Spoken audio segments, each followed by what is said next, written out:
జేబీములు madam, మన కర్నూలు జిల్లాలో అధికారుల వ్యవహారం ఎట్లుందంటే ఊరందరిది ఒక దారి, పులికి పెట్టేది మరో దారి.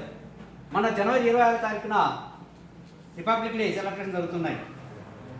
ఈ కర్నూలులో టౌన్లో ఉన్నటువంటి విగ్రహాల దగ్గర అంతా కూడా ముస్తాబు చేశారు. మరి బాబాసాహెబ్ అంబేద్కర్ విగ్రహం దగ్గర కనీసం శుభ్రం కూడా చేయలేదు. దానికి అడ్డంగా ఒక బ్యారికేడ్స్ పెట్టేసి లోపల కూడా పోకుండా చేసిన పరిస్థితి జిల్లాలో ఉంది. మరి ఈ వివక్షత అనేటువంటిది అధికారంలో ఉందా, ప్రభుత్వంలో ఉందా? ఎందుకు ఈ దుర్మార్గమైన ఆలోచన విధానం అధికారంలో ఉందో అర్థం కావడం లేదు. దయచేసి మీరు చెప్పే విషయాలను అర్థం చేసుకోండి.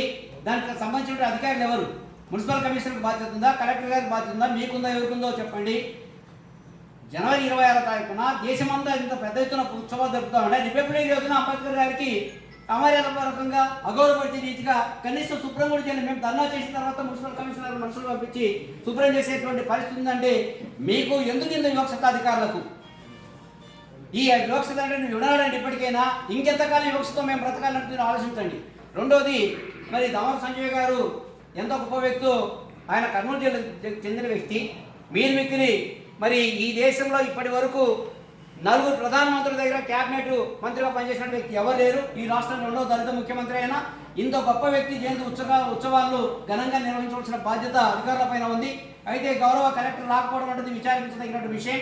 మేము చెప్పే విషయాలు మరి కలెక్టర్ గారు వింటే ఏం జరుగుతుంది జిల్లాలో అధికారులకు తీవ్రమైనట్టు తెలుస్తుంది. రెండవది, దామోదర్ సంజయ్ గారు పుట్టినటువంటి ఊరు సమీపంలో ఉంది. అది కూడా కార్పొరేషన్లో ఉంది, పెదవాడు.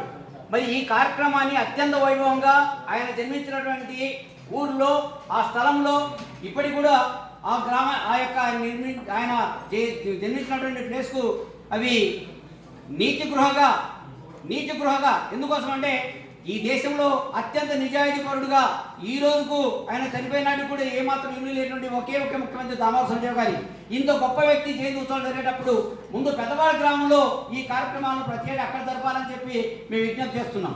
Thank you.